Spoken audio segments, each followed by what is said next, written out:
In this video I'll tell you about 4 types of temperament. Some history first. In ancient Greece, Hippocrates, the father of the science, introduced a theory of 4 temperaments, which is the first written theory on links between personality and health known today. First is the choleric temperament. People with a choleric temperament are often seen as energetic, ambitious, and goal-oriented. Cholerics are typically very driven. They tend to be very decisive, often making choices quickly and confidently.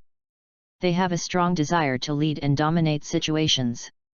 One of the downsides is their tendency to be impatient and quick-tempered. When things don't go their way, they can get frustrated and may have a short fuse. Cholerics are usually very independent and prefer to work alone or in charge rather than being part of a team. They like to have control over their own destiny and decisions. The second is sanguine. The sanguine temperament is all about being outgoing, lively, and enthusiastic. Sanguines are the life of the party. They love being around people, making friends, and generally thrive in social situations. If there's a gathering, they're likely to be at the center of it, drawing people in with their charisma. They have a sunny disposition and tend to see the bright side of things. Sanguines are full of energy and enthusiasm. They tackle new projects with excitement and often jump into activities with both feet.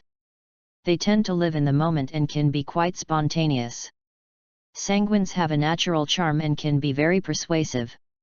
They're good at convincing others to join in their adventures and can often talk their way into or out of various situations. Third is phlegmatic. The phlegmatic temperament is all about being calm, reliable, and easygoing. They're known for their dependability. Phlegmatics go with the flow and are very adaptable.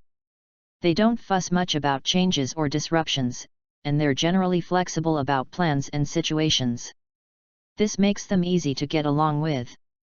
They tend to be more introverted and might prefer quieter, more intimate settings over big social gatherings. They're not typically the center of attention but are content observing from the sidelines.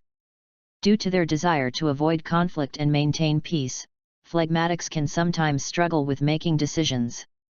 They might be passive in situations where a more assertive approach could be beneficial.